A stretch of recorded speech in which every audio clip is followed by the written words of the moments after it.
Elektabilitas pasangan calon presiden dan calon wakil presiden Prabowo Subianto dan Gibran Rakabuming Raka telah mencapai puncaknya. Dengan lonjakan signifikan hingga mencapai 40,3%, menurut hasil survei terbaru dari Lingkaran Survei Indonesia LSI DNICA.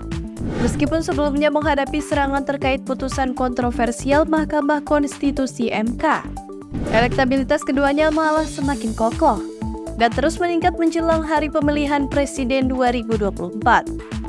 Laporan LSI DNICA merinci 6 faktor kunci yang merangsang kenaikan elektabilitas Prabowo Gibran. 1. Peningkatan elektabilitas individu Prabowo. Pada awal Januari 2023, elektabilitas Menteri Pertahanan ini mencapai 25,4% dan pada November mencapai 41,1%. Pertumbuhan yang pesat ini menunjukkan popularitas yang terus berkembang seiring berjalannya waktu. 2. Pengaruh pemilih milenial yang meningkat.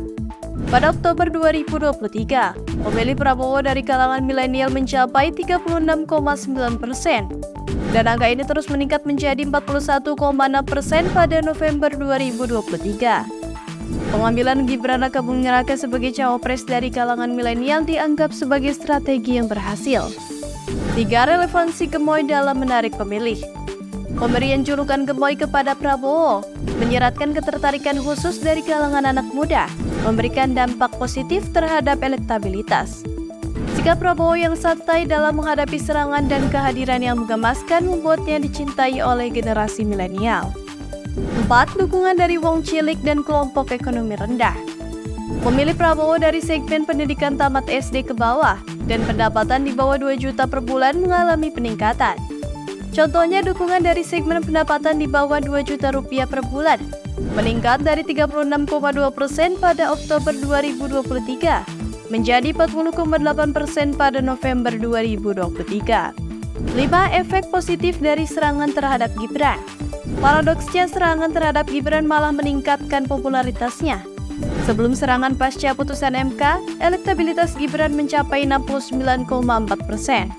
Namun setelah serangan, angka tersebut melonjak tajam menjadi 87,1% pada November 2023. 6. Peningkatan dukungan di daerah strategis. Gibran juga memiliki dampak positif pada dukungan di beberapa daerah, khususnya di Jawa Tengah. Pada Oktober 2023, pemilih Prabowo Gibran di Jawa Tengah mencapai 10,7%, meningkat pesat menjadi 24,6% pada November 2023. Meskipun ada kritik terhadap dinasti politik, LSI DNICA menilai bahwa isu ini tidak signifikan secara elektoral dan justru membawa dampak positif dengan mendatangkan pemilih tambahan dari segmen lain. Survei terbaru LSI DNICA dilakukan pada 6-13 November 2023 dengan melibatkan 1.200 responden, menghasilkan data yang diperkuat dengan analisis kualitatif. Batas kesalahan survei ini diperkirakan sekitar 2,9%, memberikan gambaran yang akurat terkait tren elektabilitas Prabowo Gibran menjelang Pilpres 2024.